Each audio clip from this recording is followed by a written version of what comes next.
नमस्कार बच्चों, आज हम रेट ऑफ चेंज के बारे में पढ़ेंगे जो 6.1 एक्सरसाइज में है। अब रेट ऑफ चेंज में होता क्या है, किस प्रकार से करना है। ठीक है, रेट ऑफ चेंज का मीन्स होता है कि वन वेरिएबल का डिफ्रेंशिएट करें अनादर वेरिएबल के रेस्पेक्ट में तो वो कहलाएगा rate of change with respect to another variable. यदि आपको इसके अकॉर्डिंग गिवन नहीं हो कि कहाँ चेंज करना है, किसके रेस्पेक्ट में चेंज करना है, तो वहां टाइम या यूनिट को देख करके आपको करना होगा। ठीक है, अब इसमें जो क्वेश्चन के अकॉर्डिंग देखेंगे आप कि आप रेट ऑफ चेंज किस प्रकार से करेंगे, क्या करेंगे। तो इसमें देखिए ये है, इसमें मेन चीज है कि आपको फॉर्मूले लर्न होनी चाहिए।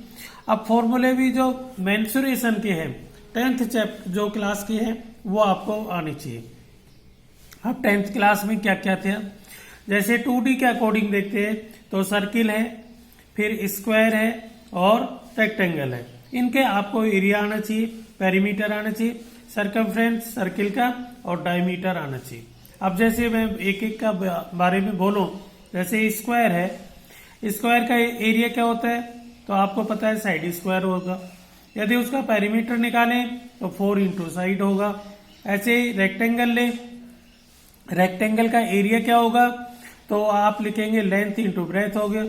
फिर उसका पेरीमीटर निकालेंगे तो ट्वाइस, फिर ब्रैकेट में लिखेंगे लेंथ प्लस ब्रेथ होगा।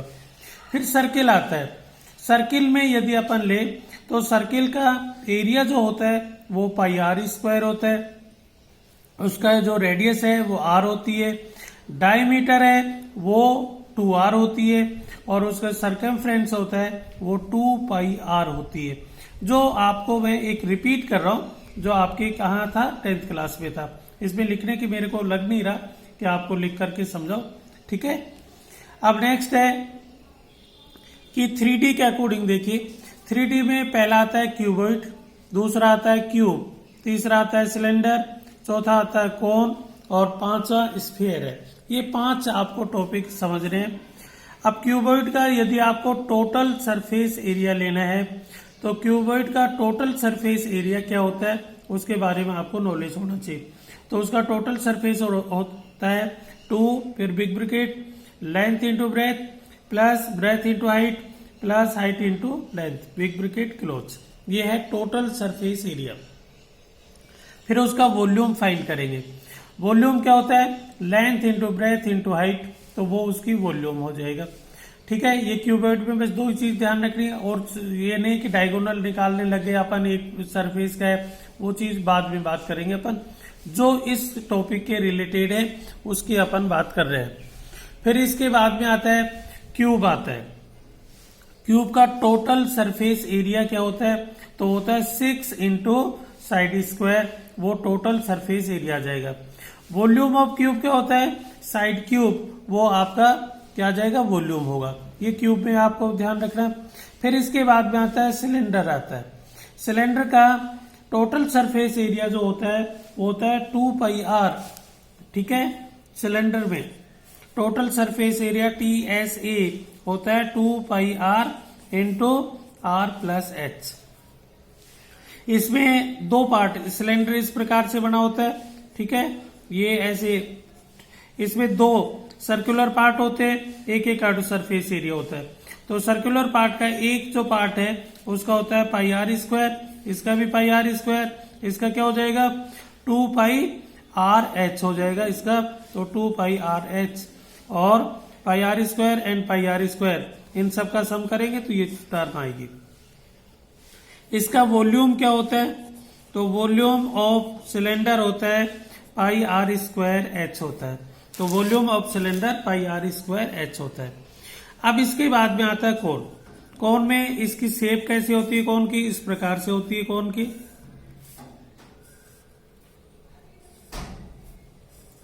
ये है कोन की शेप। इसमें लिखेंगे ABCD, ये हाइट कहलाती है, ये रेडियस है, ये स्लेंट हाइट है।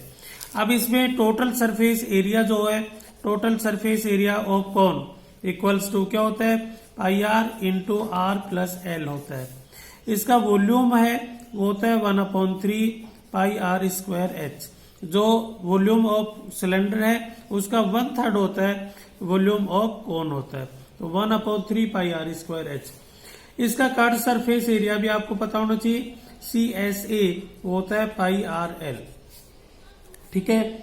कोन के बाद में आपके पास मैंने कहा कि आपके पास एक तो क्या हो गया, क्यूबॉइड हो गया, एक क्यूब हो गया, एक सिलेंडर हो गया, कोन हो गया, लास्ट है स्फीयर। स्फीयर के बारे में पता होना चाहिए। तो इसका टोटल सरफेस एरिया होता है 4 पाई आर स्क्वायर एंड वॉल्यूम होता है 4/3 पाई आर क्यूब। ठीक है। हेमिस्फीयर की बात करेंगे नहीं, ये फॉर्मूले आपको लर्न होने चाहिए जो 10th क्लास में है। यहां आपको लिखा है, लिख करके समझाए, वो कोई परेशानी नहीं होनी चाहिए, बट ये आपके लर्न नहीं है तो आप इन्हें लर्न कर लेंगे। ठीक है। इसके बाद में आपको अब जो टॉपिक था अपना रेट ऑफ चेंज, इसके अकॉर्डिंग क्वेश्चन करेंगे तो आपके जल्दी समझ में आएगा। जैसे एक एग्जांपल है मैं ले रहा हूं, find the rate of change of the area of a circle with respect to its radius. क्या फाइंड करना है? रेट ऑफ चेंज फाइंड करना है ऑफ द एरिया, एरिया का फाइंड करना है। ठीक है। किसका एरिया? सर्किल का। अब सर्किल का एरिया का फॉर्मूला आना चाहिए। सर्किल का एरिया क्या होता है? पाई आर स्क्वायर होता है। अब ये कह रहा है with respect to radius, r के रेस्पेक्ट में फाइंड करना है। इसका मीन्स हुआ, इसका आप डिफ्रेंसिएशन करेंगे विद रेस्पेक्ट टू आर करेंगे, तो अपन लिखेंगे differentiate with respect to r. तो यहां लिखिए dA/dr equals to 2 pi are. अब ये गिवन है कि व्हेन r इक्वल्स टू कितना है? 3 सेंटीमीटर। तो dA/dr जो रेट ऑफ चेंज है वॉल्यूम इसमें एरिया में विद रेस्पेक्ट टू r वो क्या है? तो dA/dr और यहां लिखेंगे r इक्वल्स टू 3 सेंटीमीटर। अब जो r की वैल्यू है वो पुट कर दो यहां, तो हो जाएगा 2 पाई इंटू 3, तो क्या हो जाएगा 6 पाई सेंटीमीटर स्क्वायर अपॉन सेंटीमीटर। ये सेंटीमीटर स्क्वायर क्यों लिख रहा हूं मैं? जो एरिया की यूनिट होती है वो स्क्वायर में होती है, रेडियस है वो लेंथ को शो करती है, वो ओनली सेंटीमीटर। सोल्व करें तो सेंटीमीटर लिख दो या यही छोड़ दो, या आपका आंसर। तो इस प्रकार से आपको रेट ऑफ चेंज फाइंड करनी है। ठीक है।